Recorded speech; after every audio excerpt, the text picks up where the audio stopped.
മയിലിന്റെ ആക്കല്ലേ okay. ഇത് മയിലാന്നത്. അപ്പൊ കാക്ക നിങ്ങളുടെ അവിടെ കാക്ക എങ്ങനെയാ? ഇത് മയിലല്ലേ? മയിലാന്നത്. ഓക്കെ, അത് കാക്കയുടെ ശബ്ദം കൊടുത്തേ.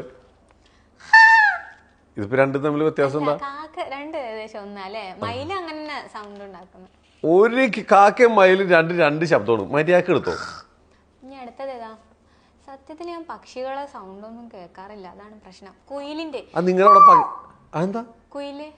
കുയിക്ക് ഇത് കുയില്. ഓക്കെ. ഈ എവിടെ നാടെന്ന് പറഞ്ഞ? മലപ്പുറം. മലപ്പുറത്തുള്ള കുയിലൊക്കെ ഇത് കേക്കൂട്ടാ. കുക്കലുണ്ടോ മറ്റേ അങ്ങനെ ഒപ്പം കൂക്കൂലേ? ഓക്കെ, ഇത് അടുത്ത് പറ. മൂന്നാമത്തെ. അടുത്തത് ഇപ്പൊ ഏതാ? കോഴിയുണ്ട്, താറാവുണ്ട്, ആനയുണ്ട്, പുലിയുണ്ട്.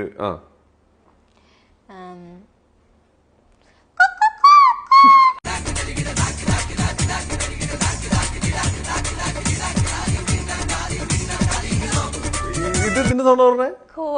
കോഴി. ഓക്കെ, സമ്മതിച്ചേക്കുന്നു. ഒരെണ്ണം കൂടി. ഇപ്പൊ മയിലായി, കോഴിയായി. പക്ഷികളുടെ ഇനി മൃഗങ്ങളായിക്കോട്ടെ. പുലിയുണ്ട്, കടുവയുണ്ട്, ആനയുണ്ട്, ആടുണ്ട്. ആട്. ഒരു പ്രാവശ്യം കൂടി.